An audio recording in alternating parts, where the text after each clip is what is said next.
विठ्ठल श्री ज्ञानदेव तुकाराम सद्गुरु ज्ञानेश्वर महाराज की जय.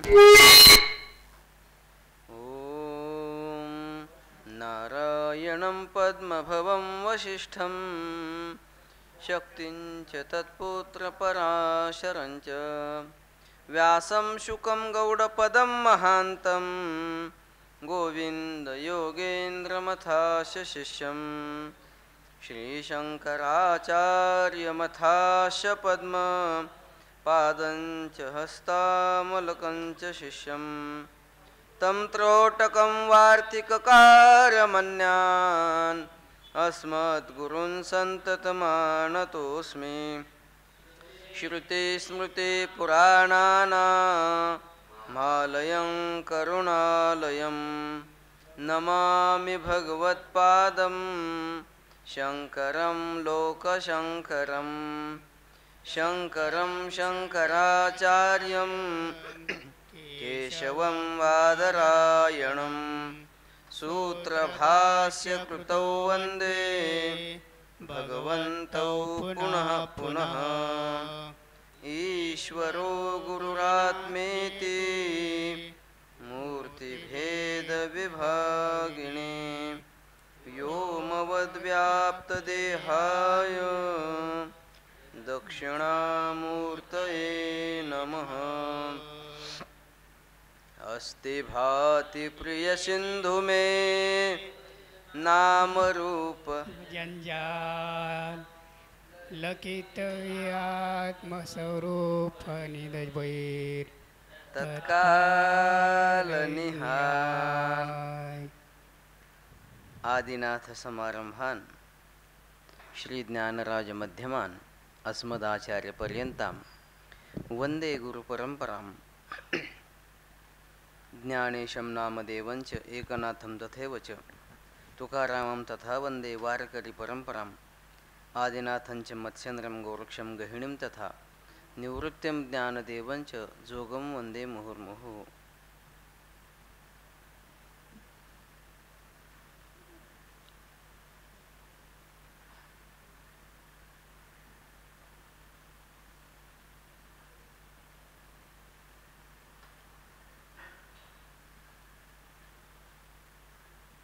भगवान पंढरीश परमात्म्याच्या अखिल संतांचे मांद्याळे भगवत पूज्यपाद आद्य श्री गुरु शंकराचार्य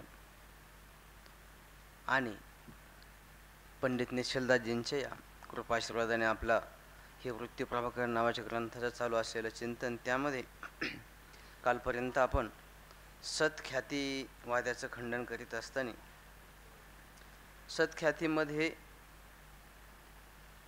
श्रुतीच्या, युक्तीच्या, अनुभवाच्या कसे विरुद्ध आहे याचा विचार आपण केल्यानंतर सत्ख्यातीवादामध्ये आणखी जे काही दोष आहेत त्या दोषाचा विचार करीत असताना आपण हे पाहिलं होतं की सत्ख्यातीवाद्यामध्ये आणखी एक प्रबल दोष होता. 46 नंबरच्या हेडिंग अनुवाद करतो की जर सत्ख्यातीवादी असं म्हणतील की शुक्तीवरती भासणारं जे रजत आहे ते सत्यच आहे, तर त्याविषयी सांगतात की रजत ज्ञानाच्या निवृत्तीची अनेक साधने त्यांनी जरी मानली असली तरी पण पुढे सांगणाऱ्या पद्धतीने जे काही आम्ही त्याचं परिहार करू, दोषाचं निराकरण करू किंवा त्यांच्या मतावरती जो दोष देऊ आणि त्याचं निराकरण ते कधी करू शकत नाही. कारण का, जिथे शुक्तीमध्ये ज्या क्षणामध्ये रजताचा भ्रम होतो त्या ठिकाणी ते रजत सत्यच आहे असं जर सत्ख्यातीवादी म्हणत असतील तर मग त्या क्षणामध्ये शुक्तीच्या ठिकाणी असलेल्या रजताची आग्नेचा संयोग झाला असता उत्तर क्षणामध्ये शुक्तीचा ध्वंस आणि भस्माची उत्पत्ती व्हायला पाहिजे. तिथे रजत ज्ञानाच्या निवृत्तीचं साधन अन्य कोणतंही नाही. यावरून शुक्तीचा ध्वंस आणि भस्माची उत्पत्तीपासून प्रथम रजताची निवृत्ती होत नाही. यावरून त्या देशामध्ये भस्मदेशामध्ये रजताचा, सत्यरजताचा लाभ व्हायला पाहिजे, सत्यरजत त्या ठिकाणी मिळायला पाहिजे. कारण का, त्याचं उत्तर त्यानं सांगितलं की रजत हे द्रव्य आहे आणि ते तैजस आहे, त्याचा गंधकादिकांच्या संबंधा वाचून ध्वंस होत नाही. आणि ब्रह्मस्थानामध्ये व्यावहारिक रजत जे आहे ते सत्य आहे आणि म्हणून तिथे हे जे सत्ख्यातिवाद आहेत म्हणणं आहे ते असंगत आहे. कारण का त्या व्यावहारिक रजताचा गंधकादिकांच्या संयोगाशिवाय आणि अग्नीचा संयोग आणि गंधकादिकांचा संयोग याच्याशिवाय नाश होत नाही. तिथे तर फक्त अग्नीचा संयोग आहे. मग ते जे रजत आहे ते वितळून त्याचा भस्म वगैरे त्या ठिकाणी मिळायला पाहिजे, पण मिळत नाही.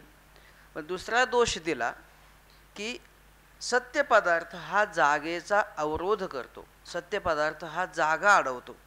मग जिथे शुक्तीच्या ठिकाणी 10 पुरुषांना 10 प्रकारचा भ्रम होत असेल, तर मग ते भिन्न भिन्न पदार्थ एकाच ठिकाणी छोट्याशा जागेमध्ये राहतील कसे? किंवा रज्जूवरती अनेक पुरुषांना अनेक भ्रम होतो, मग ते रज्जू या एका देशामध्ये दंडाचा भ्रम होईल, पुष्पमालेचा भ्रम होईल, सर्पाचा भ्रम होईल, जलधारेचा भ्रम होईल, जमीन दुभंगलेचा भ्रम होईल. पण या स्वल्प असलेल्या रज्जू देशामध्ये एवढे सत्य पदार्थ राहतील कसे? संभवत नाही. कारण का याविषयी सांगतात की जे मूर्त द्रव्य आहे, साकार द्रव्य आहे, ते स्थानाचा निरोध करीत आहे. आणि एवढ्या अल्प देशामध्ये एवढे पदार्थ किंवा त्या पदार्थांचे अवयव राहणं शक्य नाही. भ्रमकाला म्हणजे दंडाधिक अवयवी सर्व प्रकाराने स्वल्प देशामध्ये संभवत नाही. मग तुमच्या मतामध्ये कसे संभवतील? यदा कदाचित ते जर असं म्हणतील तर सिद्धांत मतामध्ये हे अनिर्वचनीय असल्यामुळे मिथ्या पदार्थ हा स्थानाचा निरोध करत नाही. मिथ्या पदार्थ एक किती छोटी जागा असो तिथे अनेक प्रकारचे मिथ्या पदार्थ राहू शकतात, कारण ते स्थानाचा निरोध करत नाही. परंतु सत्य पदार्थ मात्र त्या ठिकाणी राहत नाहीत. म्हणून हाही दोष या ठिकाणी सत्ख्यातिवादावरती दिलेला आहे. आणि पुढे सांगितलं की तुम्ही त्या पदार्थांना म्हणजे शुक्तीवरती किंवा रज्जूवरती भासलेले जे पदार्थ आहेत, तुम्ही असं म्हणत असाल की ते स्थानाचा निरोध करत नाही, मग त्या पदार्थांना सत्य म्हणणं हे निष्फलच आहे. मग फक्त एवढंच आहे की शुक्तीवरती किंवा रज्जूवरती भासलेले पदार्थ हे फक्त प्रतीती मात्र आहेत, अन्य त्यांच्याकडून कोणतंही कार्य होत नाही असं म्हणणं म्हणजे तुम्ही अनिर्वचनीय ख्याती स्वीकारल्याप्रमाणेच आहे. तुमचं मत तर सत्ख्यातीचं आहे आणि तुम्ही अनिर्वचनीय ख्याती स्वीकारल्याप्रमाणे हा जो दोष दिलेला आहे त्याचं तुमच्याकडून निराकरण होणं शक्य नाही. बरं, आणखी पुढचा दोष दिला की त्याचंही तुम्ही निराकरण करू शकत नाही. ब्रह्मस्थलामध्ये सत्य पदार्थाची उत्पत्ती तुम्ही जर मानली तर यदा कदाचित अंगारसहित उखर भूमीमध्ये अर्थात प्रखर अशा सूर्याच्या प्रकाशाचा आणि उखर भूमीचा ज्यावेळेस संबंध येतो त्या ठिकाणी आपल्याला मृगजळाचा भ्रम होतो. मग तिथे जे भासलेलं जल आहे ते जर तुम्ही सत्य मानलं तर मग त्या आता या ठिकाणी काही ऊन नसेल, प्रखर अंगार असेल तर त्या जलाने तो अंगार किंवा विस्तव विजला पाहिजे. कारण का भासलेलं भ्रमातलं जे जल आहे ते सत्य आहे. किंवा कापसाच्या वरती एखादा गुंजाचा पुंजका ठेवला तर लांबून पाहणाऱ्याला वाटतं की हा अग्नीचा पुंज आहे, त्याला अग्नीचा भ्रम होतो. मग अग्नी जर त्या ठिकाणी अग्नीचा भ्रम होत असेल तर तो भ्रमातला पदार्थ सत्य असेल तुमच्या मताप्रमाणे, तुमच्या ख्यातीप्रमाणे, तर तो कापूस त्याचा 10 व्हायला पाहिजे असं जर कोणी म्हणत असेल याविषयी ते सांगतात हो ठीक आहे ना, पदार्थ सत्य आहे, पण दोषसहित कारणापासून उत्पन्न झालेला पदार्थ फक्त ज्याच्या ठिकाणी दोष आहे त्यालाच त्याची प्रचिती येते, त्याचं ज्ञान होतं, अन्याला होत नाही. आणि दोषात्मक जो काही पदार्थ आहे, दोषाचं जे कार्य आहे, जल असेल म्हणजे मृगजळ किंवा अग्नी असेल, त्याच्यापासून आर्द्रीभाव, जलापासून आर्द्रीभाव आणि वन्हीपासून 10 कार्य होत नाही. फक्त ते पदार्थ सत्य आहेत, स्थानाचा रोधही करत नाही असं म्हणणं आणि त्यांच्या ठिकाणी केवळ ते सत्यच आहे असा दुराग्रह किंवा आग्रह धरणं हे विद्वानांना हास्यास्पद आहे. याविषयी सांगतात की अवयव तर स्थानाचा निरोधाला हेतू नाहीत, किंवा त्यांच्यापासून अवयव जे आहे त्यांच्यापासून काही कार्य होत नाही, अशा पदार्थांना सत्य म्हटल्यानंतर बुद्धिमानांना हसू आल्याशिवाय राहत नाही. यावरून सत्ख्यातीवाद्याचं जे म्हणणं आहे ते सर्वथा निर्युक्तिक आहे, अनुभवाच्या श्रुतीच्या युक्तीच्या विरुद्ध आहे. असं असताना सुद्धा या ठिकाणी पंडित निश्चलदासजी म्हणतात यासाठीच आम्ही विचारसागरामध्ये सत्ख्याती लिहिली नाही. मग ज्या पक्षाचं कोणत्याच प्रकाराने उपपादन प्रतिपादन करता येत नाही, तर्काने अनुभवाने आणि शास्त्राधिकांच्या पुढे जो पक्ष टिकतच नाही, मग त्याचं लिखाण किंवा कथन या ग्रंथामध्ये करण्याची काय आवश्यकता आहे. म्हणून आम्ही ते अशा तर्काधिक बलाने खंडित असलेला हा पक्ष असल्यामुळे सत्ख्यातीवाद्याचं उपपादन अर्थात प्रतिपादन कथन या ठिकाणी केलेलं नाही. आणि म्हणूनच याही ग्रंथामध्ये ते लिहिलंही नसतं आणि लिहिलेलं पण नाही. तरी पण या ठिकाणी का लिहिलं बरं? काही का होईना. तुम्ही तर म्हणता ते सर्वथा खंडनीय आहे, अनुचित आहे. मग तुम्ही लिहिलं नाही म्हणता आणि पुन्हा लिहिलेलं आहे, हे का लिहिलं याविषयीचा निर्वाळा पंडित निश्चलदासजी सांगतात. कारण की यदा कदाचित जर आम्ही ते लिहिलंच नसतं खंडित आहे म्हणून, चुकीचं आहे, श्रुतीशी युक्तीशी अनुभवाशी विरुद्ध आहे, ते लिहिणं सुद्धा या ठिकाणी उचित नाही. मग तुम्ही का लिहिलं ते त्याचं उत्तर येताना पंडित निश्चलदासजी सांगतात या ग्रंथाचं अध्ययन करणाऱ्या अध्येत्याला असा यदा कदाचित भ्रम होऊ नये की ग्रंथकर्त्याला सत्ख्यातीवाद्याचं ज्ञानच नव्हतं आणि म्हणून त्यांनी या ठिकाणी त्याचं कथन केलं नाही. असा भ्रम होऊ नये म्हणून त्या भ्रमाच्या निवृत्तीकरिता आम्ही इथे त्याचं थोडक्यात कथन केलेलं आहे, निरूपण केलेलं आहे, असं पंडित निश्चलदासजी सांगतात. इथपर्यंत आपण काल विषय पाहिला होता. आता पुढे जो विषय आहे असत्ख्यातीवादी, की जो माध्यमिक शून्यवादी बौद्ध आहे, त्याचं कथन त्याचं थोडक्यात मंडन आणि खंडन या ठिकाणी पंडित निश्चलदासजी करतात. पा त्रिविध असत्ख्याती की रीती, शून्यवादी की रीतीचे असत्ख्यातीवाद का खंडन.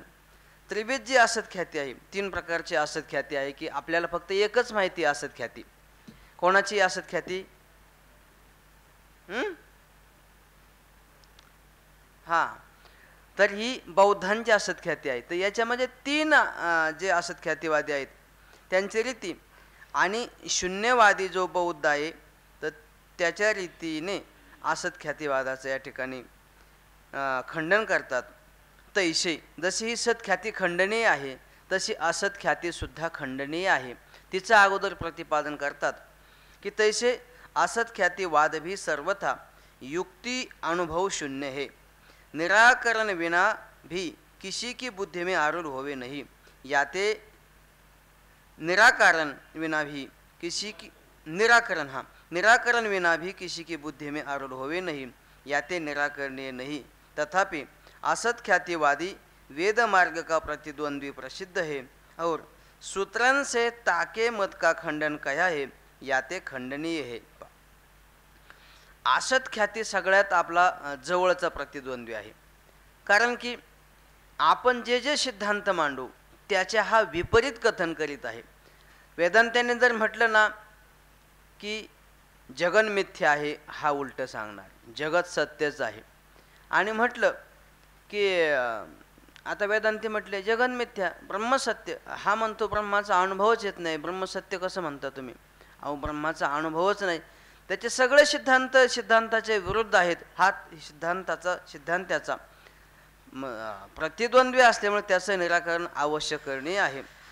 असत्ख्यातीवाद सुद्धा सर्व प्रकाराने युक्ती अनुभव आणि श्रुतीने युक्ती आणि अनुभवाने रहित आहे. ते श्रुतीचा सिद्धांत देतात, श्रुती प्रमाण देतात. असदेव इदमाग्रे आशेत ही श्रुती घेतात आणि वेदांताची श्रुती घेऊन श्रुतीचं प्रामाण्य देऊन आपलं मत सिद्ध करण्याचा प्रयत्न करतात. पण युक्ती आणि अनुभवापुढे त्यांचा लागत नाही. निराकरण विना बी, त्याचं निराकरण जरी नाही केलं तरी त्यांच्या मताचं प्रतिपादन किंवा ते मत सिद्ध होऊ शकत नाही. निराकरण विना भी, निराकरणा वाचून सुद्धा किसी के बुद्धी में आरूढ होवे नाही, कोणाच्याही बुद्धीवरती आरूढ होत नाही. याते निराकरणे नाही, पण त्याचं निराकरण खंडन करण्याची आवश्यकता नाही.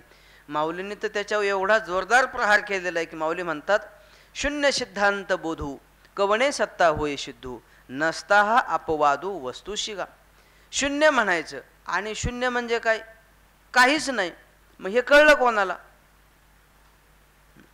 शून्य तर सांगतोय ना तो, म्हणजे तू शून्य आहे का? नाही. मग तू शून्याहून भिन्न आहे ना, मग शून्याची कशी सिद्धी होईल? म्हणून शून्याची सिद्धी करण्यासाठी जो जाईन तो जर शून्य रूप असेल तर मग स्वतःच्या अस्तित्वाचा त्याला काय होईल? त्याची हानी होईल स्वतःच्या अस्तित्वाची. आणि जर शून्याची सिद्धी झाली तर स्वतःचं अस्तित्व त्या ठिकाणी आहे म्हणूनच शून्याची सिद्धी होईल ना. तर शून्याची सिद्धी न होता उलट शून्याचं प्रतिपादन करायला गेला, याबद्दल असं सांगितलेलं आहे.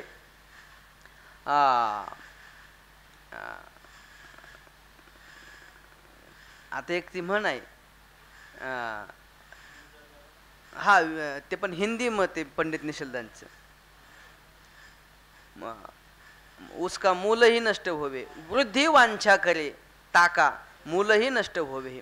वृद्धीची इच्छा करायला गेला आणि आपलं मुळासकट नाश करून त्याच्याकडून झाला. वृद्धी की वांछा करे ताका मूलही नष्ट होवे, असं ते एक आहे. ते संस्कृतमध्ये झालं. आणि म्हणून त्याचं निराकरण सुद्धा करणे नाही. पण का केलेलं आहे तर सांगतात, तथापि असत ख्यातीवादी वेदमार्ग का प्रतिद्वंदी प्रसिद्ध आहे. असत ख्यातीवादी हा जो आहे तो वेदमार्गाचा प्रतिद्वंदी हे प्रसिद्ध आहे. उलट यांचे काही काही मतानुयायी म्हणतात की आचार्यसुद्धा हे काय आहेत, प्रच्छिन्न बौद्ध आहेत, म्हणजे छुपे बौद्ध आहेत. कारण का आपल्याही मतामध्ये ज्यावेळेस त्या स्वरूपाला आपण जाणू त्यावेळेस तिथे काय आहे, काहीच नाही ना. मग हे म्हणतात तेच आमचं स्वरूप आहे ना, तेच आमचं तत्वज्ञान आहे. म्हणून आचार्यांना ते म्हणतात ह्या आमच्यातलेच काही प्रच्छिन्न छिपलेले हे बौद्ध आहेत. पण जसं म्हणतात ज्ञातृज्ञेयाविहीन नाही, एक श्लोक आहे, ज्ञातृज्ञानांतरा भावात आज्ञेया न तू असत्यया. हे जे स्वरूप आहे तिथे ज्ञाता नाही, ज्ञान नाही, ज्ञेय नाही. मग असत आहे का? न तू असत्यया का स्वयमेवानुभूतित्वात विद्यते नानुभव्यता ज्ञातृज्ञानांतरा भावात आज्ञेया न तू असत्यया. स्वयंप्रकाश असल्यामुळे त्यांच्या बौद्धांच्या असत शून्यवादाप्रमाणे ते तत्व शून्य नाही. कारण का? स्वयमेवानुभूतित्वात स्वयंप्रकाश असल्यामुळे. आणि म्हणून ते वेदांताचं प्रतिद्वंद्वी आहे. आणि पुढे सांगतात और सूत्रन से अर्थात ब्रह्मसूत्रन से ताके मत का खंडन कया आहे, या ते खंडनीय आहे. ब्रह्मसूत्रामध्ये त्यांचं खंडन केलेलं आहे म्हणून ते खंडनीय आहेत.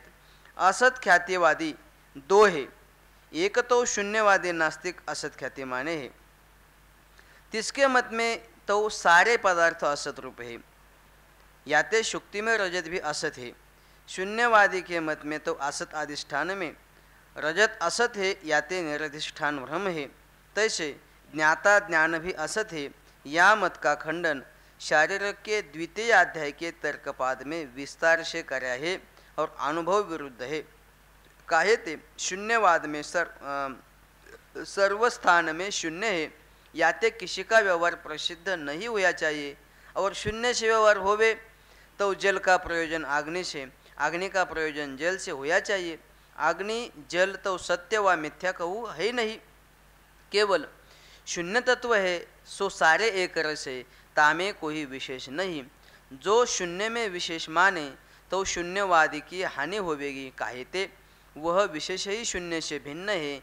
और जो ऐसे करा ऐसे कहे शून्य में विशेष है, जाको विलक्षणता कहे है, तासे व्यवहार भेद होवे है. और वह विशेष और व्यवहार तथा व्यवहार का कर्ता भी परमार्थ से शून्य है, याते शून्यता की हानि नहीं सो भी संभवे नहीं. काहे ते शून्य में विशेष है, यह कथन विरुद्ध है.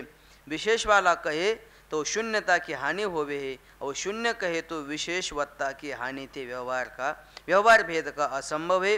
इस रीति से शून्यवाद संभव नहीं. आता या असत ख्यातिवाद्यामध्ये दोन मत आहेत. त्यापैकी पहिलं जे मत आहे ते माध्यमिक मताचा शून्यवादी जो बौद्ध आहे त्याचं मग त्या ठिकाणी सांगतात. एकतो शून्यवादी नास्तिक असत ख्यातिमाने हे. एक असत ख्यातिवादी शून्यवादी माध्यमिक मताचा जो बौद्ध आहे, सर्वम शून्यम शून्यम हा त्याचा सिद्धांत आहे. म्हणजे सगळंच शून्य आहे.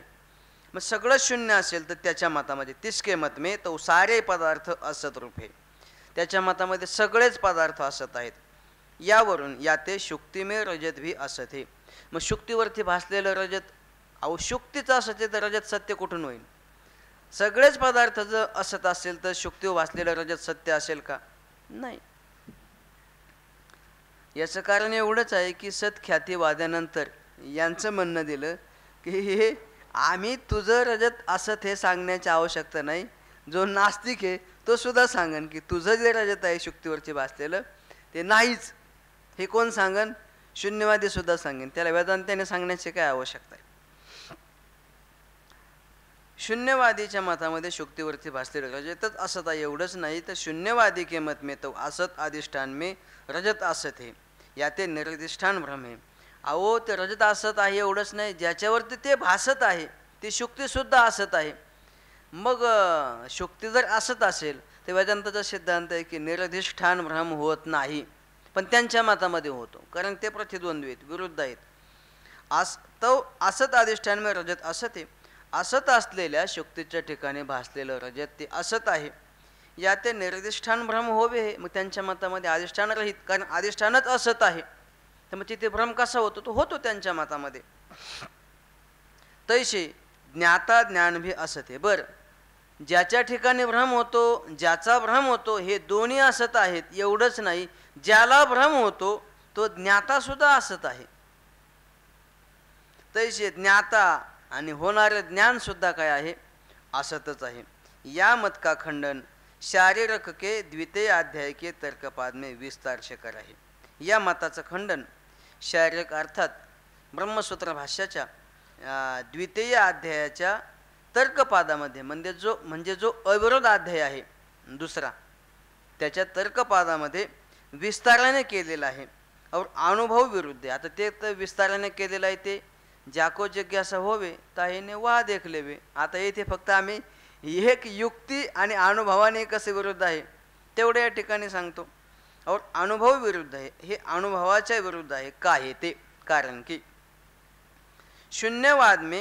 शून्यवादामध्ये अनुभवाच्या कसे विरुद्ध सांगतात? शून्यवाद में सर्व स्थान में शून्य है. सगळ्या ठिकाणी शून्यच आहे. सर्वम शून्यम शून्यम, सगळीकडे जर शून्यच आहे त्यांच्या मतामध्ये.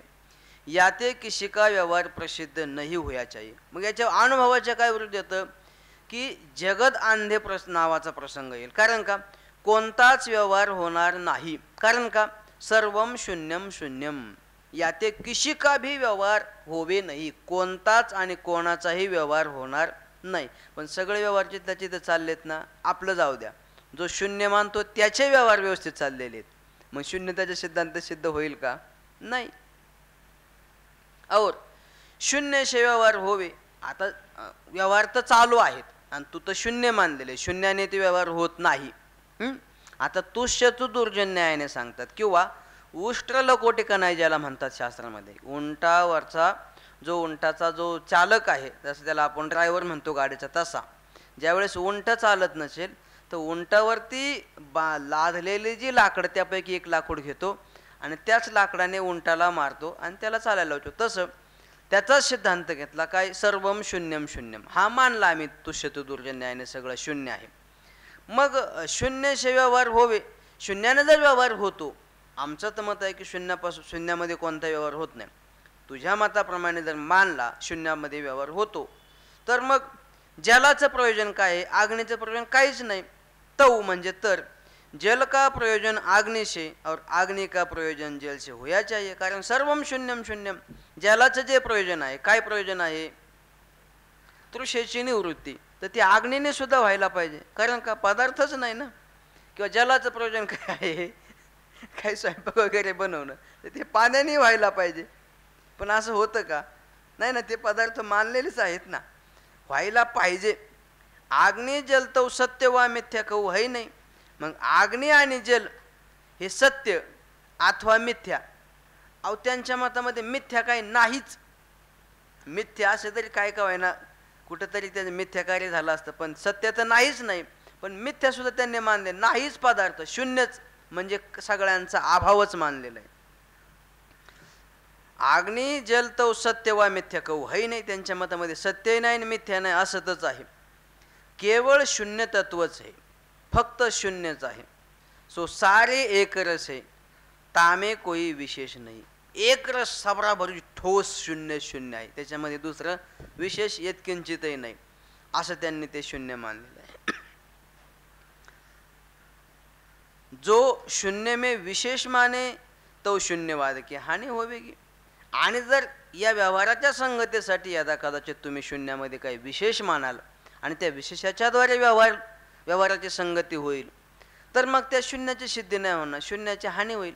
कारण विशेष एक आणि शून्य एक म्हणजे शून्याहून भिन्न विशेष सिद्ध झालं की नाही. तुम्ही काय सांगता, सर्वम शून्यम शून्यम, शून्याची सिद्धी झाली का विशेषाची पण सिद्धी झाली.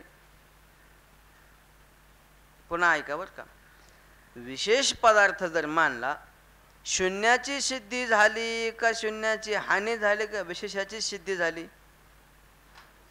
विशेषाची सिद्धी झाली, शून्याची सिद्धी नाही, त्याची हानी झाली उलट. म्हणून जो शून्य में विशेष माने तो शून्यवाद की हानी होवे, की जर शून्यामध्ये विशेष मानला तर शून्यवादाची हानी होते. आता ती कशी होते तर त्याचं उत्तर येतात. काय आहे ते कारण की वह विशेषही शून्य से भिन्न है.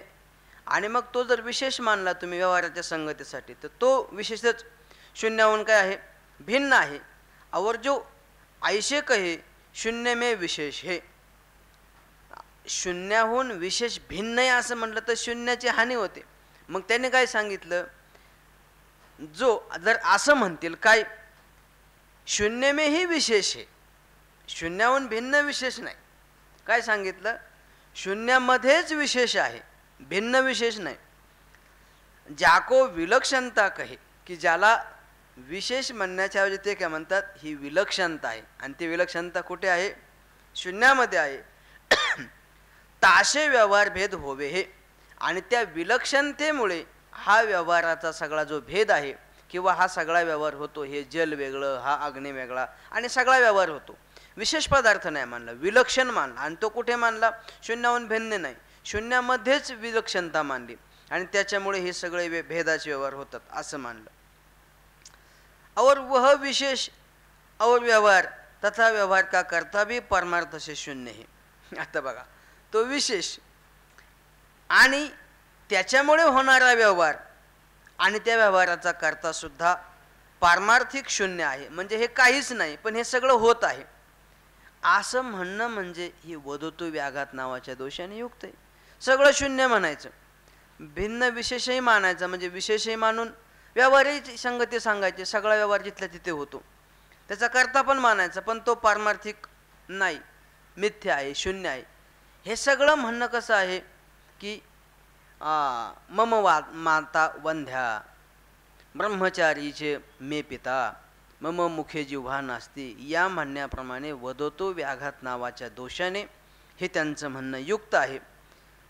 आणि असं सांगून सुद्धा ते सांगतात हे सगळं होत असताना विशेष आहे, व्यवहारही होतो, व्यवहाराचा करता सुद्धा पारमार्थिक असत आहे, याते शून्यता की हानी नाही. आणि यावरून हे सगळं होतं ना जिथल्या तिथं, असं असल्यामुळे शून्यतेची हानी नाही, आमचा शून्य सिद्धांत अबाधित आहे असं जर कोणी म्हणत असेल, त्याच्या पुढं कॉमा द्यायचा, याते शून्यता की हानी नाही, इथे कॉमा द्यायचा, आणि सो भी संभवे नाही, त्यांचं हे मत संभवत नाही. आता हे सिद्धांती बोलतात, इथपर्यंत तेच बोलले. आता सिद्धांतात सो भी संभवे नाही, तुमचं हे म्हणणं संभवत नाही. काय ते कारण की शून्य में विशेष है यह कथन विरुद्ध है. शून्यामध्ये विशेष आहे हे तुमचं म्हणणं काय आहे, विरुद्ध आहे. शून्य मानायचा आणि शून्यामध्ये विशेष, म्हणजे विशेष एक मानलं की नाही तुम्ही, मग विशेषाची सिद्धी होईल का शून्याची सिद्धी होईल. शून्यामध्ये विशेष मानल्यावर शून्याची नाही सिद्धी होणार. अहो तुम्ही विशेष मानलाय ना. ही एवढी सूक्ष्मता आहे की त्यालाही कळत नाही की आपण शून्याची सिद्धी करतोय का विशेषाची सिद्धी करतोय. आता तो म्हणे विशेषवाला कहे तो शून्यता की हानी होवे है. आणि जर विशेषवाला शून्य म्हणत असेल तर शून्याची सिद्धी न होता विशेषाची सिद्धी होत आहे. और शून्यता की हानी होवे है. शून्यताची हानी होत आहे. और शून्य कहे आणि जर शून्य म्हणत असेल तो विशेषवत्ता की हानी ते व्यवहार भेद का असंभव है. विशेषवत्तेची विशेषाची हानी होत असल्यामुळे व्यवहाराचा जो भेद आहे, व्यवहाराची जी संगती आहे ती लागत नाही. व्यवहार भेदाचा असंभव होईल. तुम्हाला जे व्यवहार दिसतो ना तर तो व्यवहार तुम्हाला कुठेही शून्य म्हणून शून्यामध्ये कोणता व्यवहार सांगता येत नाही, त्याचा असंभव होईल. आणि व्यवहार तर तुमच्या धडधडीत तुम्ही दिसत आहे. मग हे सगळं जे तुमचं म्हणणं आहे ना हे चुकीचं आहे आणि याविषयी हीच रीतीचे शून्यवाद संभवे नाही. पंचदशीमध्ये सुद्धा याचं खंडन केलेलं आहे. तू जे शून्य म्हणतो ना ते सत आहे की असत आहे. आणि पुन्हा सत म्हटलं तर शून्याची सिद्धी होईल का, असत म्हटलं त्याच्यामध्ये बरेच विकल्प केलेले आहेत. आणि याच पद्धतीने असत म्हटलं तर शून्याची सिद्धी होणार नाही, सत म्हटलं तर त्याच्यामध्ये पुन्हा विकल्प केलेले आहेत की ते जे तू सत म्हणतो ते अधिष्ठान स्वरूप आहे की त्याच्याहून भिन्न आहे. आणि पुन्हा ते जे असत्याचं म्हणणं आहे ना तर ते किंवा शून्य जे आहे ते शून्य सिद्धांतच होत नाही. हे त्याला विचारलं हे शून्य कळलं कोणाला, कोणाला कळलं शून्य. कारण का की कुठल्याही गोष्टीचं जी काय अनुभूती येते त्याचा कोणीतरी साक्षी असतो ना. मग शून्याचा कोण साक्षी आहे, शून्य कळलं कोणाला. आणि जर त्याचा कोणी साक्षीच नाही तर त्याची सिद्धी होत नाही. मग शून्याचा कोण साक्षी आहे, जो साक्षी आहे ना तो शून्याहून भिन्न की अभिन्न, पुन्हा विकल्प करून त्याचं एकदम संयुक्तिक पंचदशीमध्ये विद्यारण्य मुनींनी आणि रामकृष्ण येतींनी त्याचं खंडन केलेलं आहे. म्हणून माऊलींनीच सगळा त्याचा उताराच उतारा केला एका ओळीमध्ये. शून्य सिद्धांत बोधू कौने सत्ता होई सिद्धू नसता हा अपवादू वस्तू शिका. शून्याची सिद्धीच होत नाही म्हणून शून्य मत हे शून्यवादी बौद्धांचं मत असंगत आहे, खंडनीय आहे, यावरून हे संभवत नाही. आता जो पक्ष पाहिला हा पक्ष कसा पाहिला की इथे अधिष्ठान जे आहे ते अधिष्ठान सुद्धा असत आहे आणि असत अधिष्ठानावरती की जो होणारा भ्रम आहे तोही असत आहे. हे एक असत ख्यातिवाद्याचं म्हणणं आहे. अधिष्ठान असत, भासलेला पदार्थ असत, ज्याला भासला तो ज्ञाताही असत आणि होणारा संपूर्ण व्यवहारही असत. मग सत काय, सत काहीच नाही. सर्वम शून्यम शून्यम, शून्य म्हणजे असत. अशी असत ख्याती मानणारे हे पहिलं मत झालं. क्षणिक विज्ञानवादी माध्यमिक मताचा जो बौद्ध आहे त्याचं मत हे झालं असत ख्याती, म्हणून ही पहिली असत ख्याती. आता दुसरी असत ख्याती अशी आहे, माध्यमिक मताचा, मी दुसरे म्हटलं काय नाही सॉरी, शून्य माध्यमिक मताचा शून्यवादी बौद्ध, क्षणिक नाही, चुकून आला ते तोंडात. आता हे दुसरं जे असत ख्यातिवाद्याचं मत आहे तर यांच्या मतामध्ये जे अधिष्ठान आहे ते अधिष्ठान मानतात आणि या मताला साधिष्ठान भ्रम मानणारे, म्हणजे पदार्थ जो आहे तो असत आहे आणि त्याला जे अधिष्ठान आहे ते अधिष्ठान मानणारे हे कोणीतरी तांत्रिक जे आहेत ते असत ख्याती मानतात. तर त्यांचं मत या ठिकाणी असत ख्यातिवाद रूपाने कथन केलेलं आहे. कोई तांत्रिक की रीतीचे असत ख्यातिवाद, कोणी तांत्रिक आहेत तेही असत ख्याती मानतात आणि त्यांच्या रीतीने असत ख्यातिवादाचे या ठिकाणी कथन करतात. और कोई तांत्रिक असत ख्यातिवादी है ताके मत में शुक्ति आदि व्यवहार के पदार्थ तो असत नहीं, किंतु ब्रह्मज्ञान के विषय जो अनिर्वचनीय रजताधिक सिद्धांत में माने करा माने है वह असत है. याते व्यवहारिक रजताधिक अपने देश में है, तिनका शुक्ति में संबंध नहीं. और अन्यथा ख्यातिवादी की नहीं, शुक्ति में रजतत्व की प्रतीति भी होवे नहीं, अनिर्वचनीय रजत उपजे नहीं. और अख्यातिवादी की नहीं, दो ज्ञान होवे नहीं. शून्यवादी की नाही, शुक्ति असत नहीं. ज्ञाता पुढे कॉमा द्यायचा, ज्ञान भी असत नहीं, किंतु शुक्ति कॉमा ज्ञान कॉमा ज्ञाता सत है. दोष सहित नेत्र का शुक्ति से संबंध होवे तब शुक्ती का ज्ञान होवे नहीं, किंतु तिथे सुक्ती झाले, शुक्ती देश में असत रजत की प्रतीति होवे है। यद्यपि अन्यथा ख्यातिवाद में शुक्ति देश में रजत असत है और कांता कर में तथा हट्ट में सत रजत दोनों मत में है, तथापि अन्यथा ख्यातिवाद में तो देशांतरस्थ सत्य रजत वृत्ति रजतत्व का शुक्ति में भान होवे है, और असत ख्यातिवाद में देशांतर में रजत तो है, तिसके धर्म रजतत्व शुक्ति में भान होवे नहीं, किंतु असत गोचर रजत ज्ञान है। शुक्ति से दोष सहित नेत्र के संबंध से रजत भ्रम होवे है, ताका विषय शुक्ति नहीं। जो रजत भ्रम का विषय शुक्ति होवे तो इयम शुक्ति ही ऐसा ज्ञान होया चाहिए। जो शुक्तित्व रूप विशेष धर्म का दोष बलते भान नहीं होवे तो सामान्य अंश का इयम इतना ही ज्ञान होया चाहिए, याते भ्रम का विषय शुक्ति नहीं। तैसे भ्रम का विषय करा बरं का, विषय झाले तिथे विषय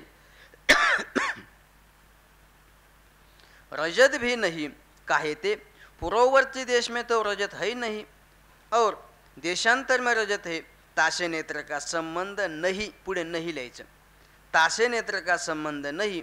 इस रीति से रजत भ्रम का विषय कोई नहीं और शुक्ति ज्ञान से उत्तर काल में यह कालत्रये भी रजतम नास्ति ऐसी प्रतीति होवे है।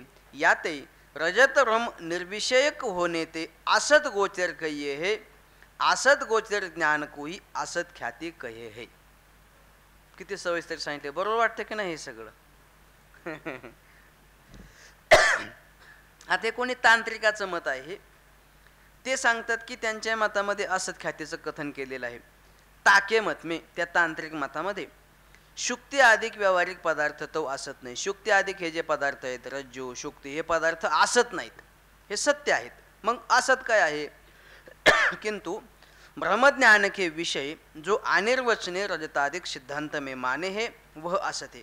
ब्रह्मज्ञानाचे विषय सर्प रजत हे सिद्धांत मतामध्ये जे अनिर्वचनीय मानलेले आहेत ना रजताधिक, हे या तांत्रिकांच्या मतामध्ये असत आहेत।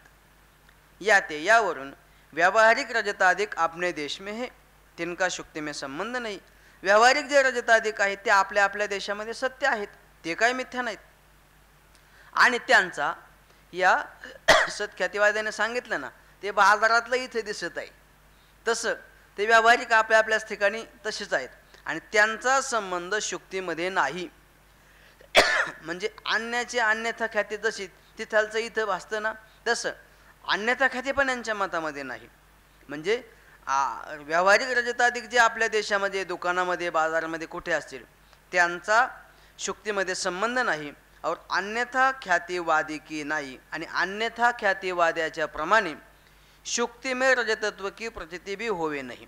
म्हणजे रजत आहे अन्य ठिकाणी आणि त्याची शुक्तीमध्ये प्रतीति जी येते ना अन्याची अन्य ठिकाणी किंवा अन्याची अन्य रूपाने, अशी जी अन्यथा ख्याती आहे ती सुद्धा यांच्या मतामध्ये नाही, कारण शुक्ती में रजतत्व की प्रतीति भी होवे नाही। शुक्तीमध्ये रजतत्वाची प्रतीति सुद्धा होत नाही। आणि मग अन्यथा ख्याती नाही, मग अनिर्वचनीय उत्पत्ती मानता का तुम्ही? तर अनिर्वचनीय रजत उपजे नाही आणि अनिर्वचनीय सुद्धा रजताची उत्पत्ती त्यांनी मानलेली नाही। म्हणजे अन्यथा ख्याती मानलेली नाही, सत्ख्याती मानलेली नाही आणि अनिर्वचनीय ख्याती मानलेली नाही। मग तुमची कोणती ख्याती? त्याने सांगितलं आमची असत ख्याती। म्हणजे अनिर्वचनीय नाही, सत्य नाही किंवा अन्याच्या अन्य ठिकाणी अन्यथा ख्याती पण नाही और आख्याती पण नाही आमची। आख्यातीवाद कसा आहे माहिती का आपल्याला? आख्यातीवाद कोणाचा आहे? हा, प्रभाकर आणि सांख्यांचा आहे। त्यांच्या मतामध्ये तिथे जो पदार्थ आहे तो भ्रमातला, तिथे दोन ज्ञान आहेत। इदम अंशामध्ये प्रत्यक्ष आणि सर्प अंशामध्ये स्मृती, अशी दोन ज्ञान एकत्र होऊन ते ज्ञान होत आहे किंवा भासत आहे, अशी आख्याती सुद्धा आमच्या मतामध्ये मानलेली नाही। और आख्यातीवादी की नाही दो ज्ञान होवे नाही। दोन ज्ञान म्हणजे इदम अंशामध्ये प्रत्यक्ष आणि सर्पांशामध्ये स्मृती अशी इयम आणि म्हणजे इदमांशामध्ये अयम सर्प म्हणत असताना अयम इदमांशामध्ये प्रत्यक्ष आणि सर्पांशामध्ये स्मृती अशी दोन ज्ञानसुद्धा मानलेली नाही. बरं एवढंच नाही, शून्यवादी की नाही शुक्ती असत नाही. शून्यवाद्याप्रमाणे आम्ही शुक्ती असत मानत नाही, त्यांनी शुक्ती असत मानली, रजतही असत मानलं, ज्ञाताही असत मानला. तसं आम्ही शुक्ती असत मानत नाही, आम्ही शुक्ती सत्य मानतो. हा रजत असत मानतो पण शुक्ती सत्य मानतो. शून्यवादी की नाही शुक्ती असत नाही, ज्ञाता ज्ञान भी असत नाही, ज्ञातासुद्धा असत नाही, होणारे ज्ञानसुद्धा असत नाही. किंतु शुक्ती ज्ञान ज्ञाता सत्य, शुक्ती ज्ञाता ज्ञान हे सत्य आहे.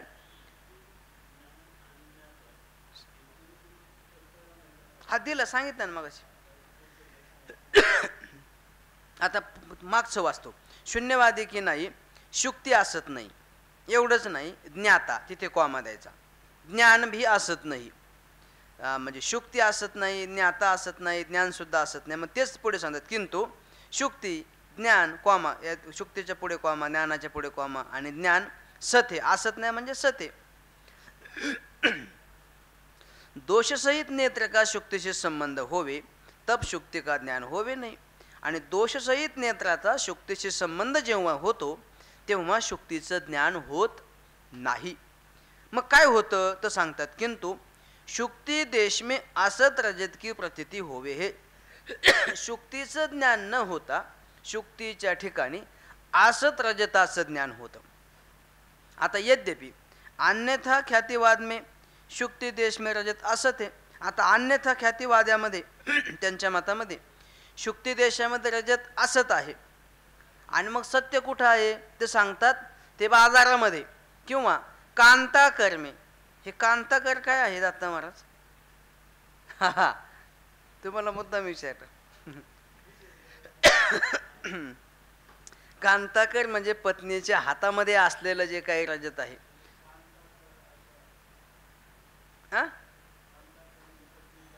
हा किंवा बाजारामध्ये ते रजत सत्य आहे. आता आमच्याकडं काय ते नाही म्हणून आम्ही या बाकीच्यांना विचारलं नाही. हा म्हणजे बाजारामध्ये सराफाच्या दुकानात. मग हे असं बारकाईनं नुसतं बाजारात म्हणलं काय ते काय भाजी मंडईत मिळेल.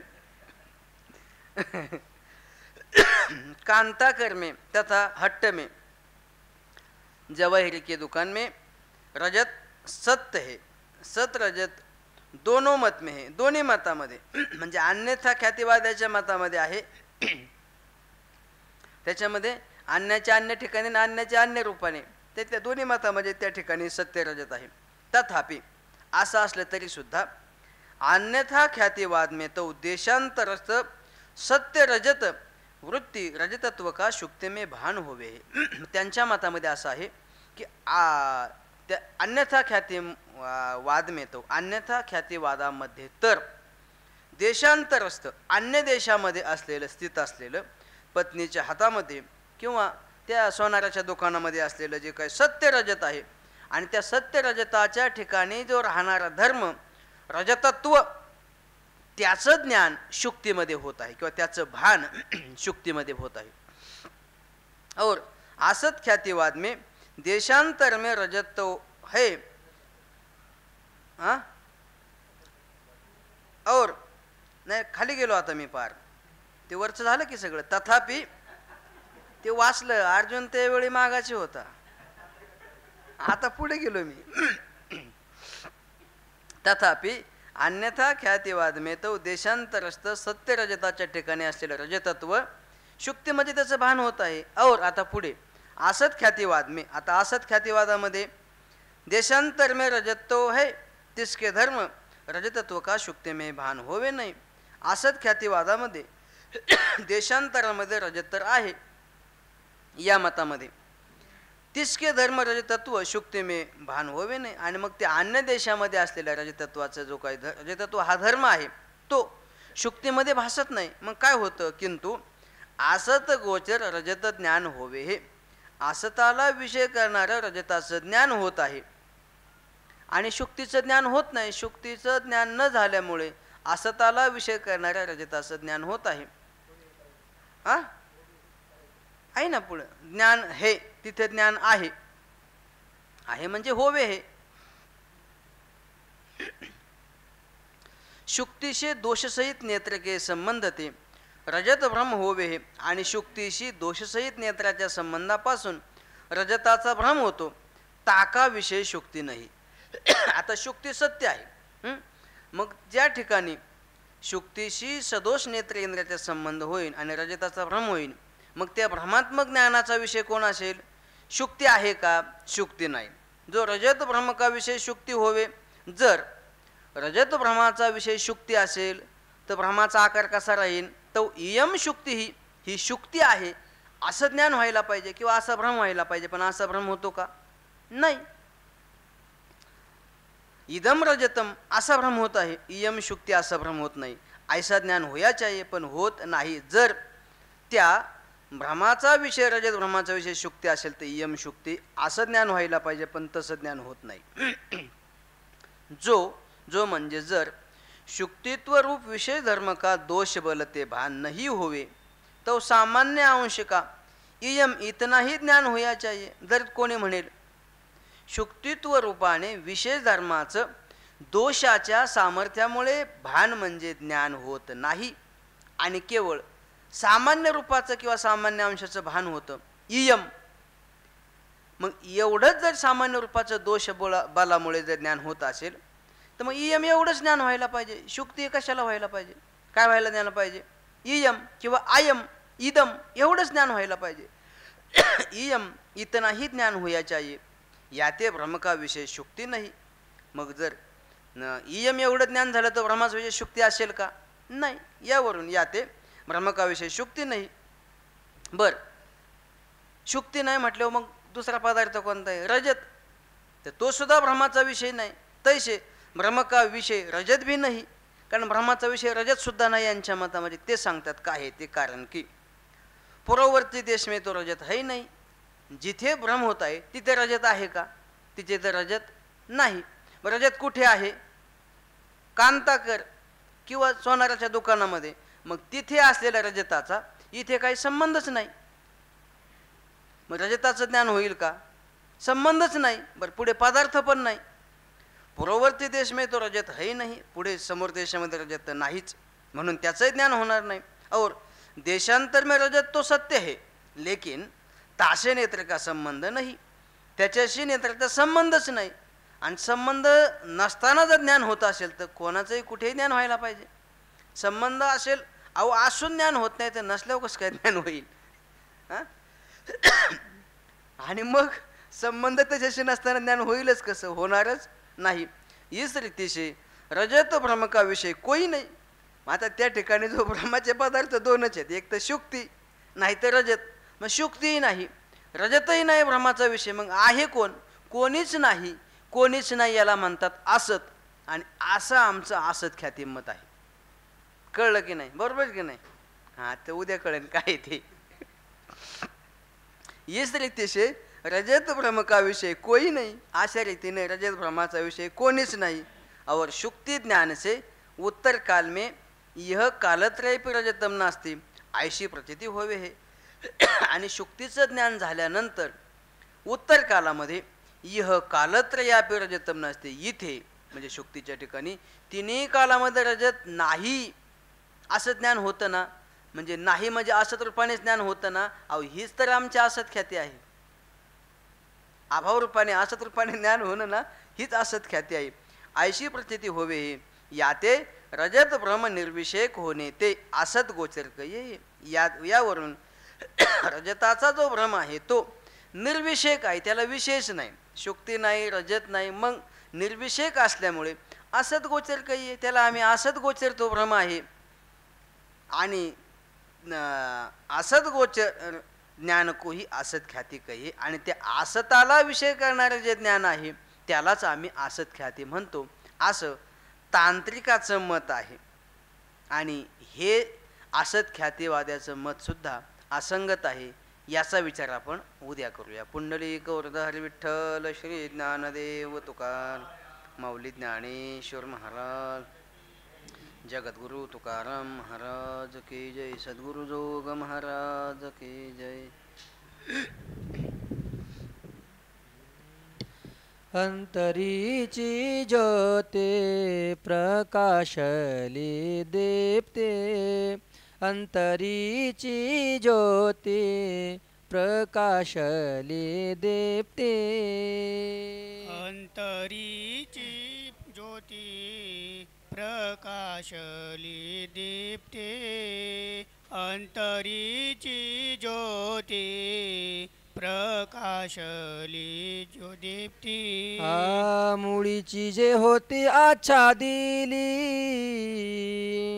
मुळीची होती जे आच्छादिली मुळीची जे होती आच्छादिली मुळींची जे होती आच्छादिली तेथीचा आनंद ब्रह्मांडे न समाये तेथीचा आनंद ब्रह्मांडे न समाये तेथीचा आनंद ब्रह्मांडीन समाये तेथींचा आनंद ब्रह्मांडीन समाये उपमेशी काय देऊ सुखा उपमेशी काय देऊ सुखा उपमेशी काय देऊ सुखा उपमेशी काय देऊ सुखा तेथीचा आनंद ब्रह्मांडे न समाये तेथीचा आनंद ब्रह्मांडे न समाये तेथीचा आनंद ब्रह्मांडी न समाये तेथीचा आनंद ब्रह्मांडी न समाये भावाचे मथिले निर्गुण संचले भावाचे मतिले निर्गुण संचले ते उभे केले विटेवरी ते उभे केले विटेवरी ते उभे केले विटेवरी ते उभे केले विटेवरी तेथीचा आनंद ब्रह्मांडे न समाये तेथीचा आनंद ब्रह्मांडे न समाये तेथीचा आनंद ब्रह्मांडी न समाये तेथीचा आनंद ब्रह्मांडी न समाये उपमेशी काय देऊ सुखा उपमेशी काय देऊ सुखा उपमेशी काय देऊ सुखा उपमेशी काय देऊ सुखा तेथीचा आनंद ब्रह्मांडे न समाये तेथीचा आनंद ब्रह्मांडे न समाये तेथीचा आनंद ब्रह्मांडी न समाये तेथीचा आनंद ब्रह्मांडी न समाये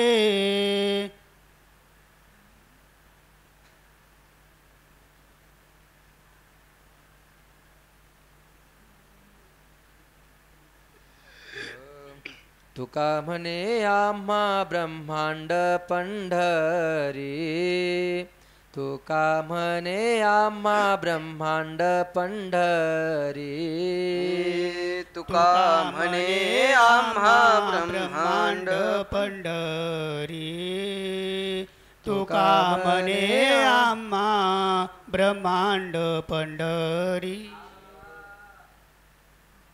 तुका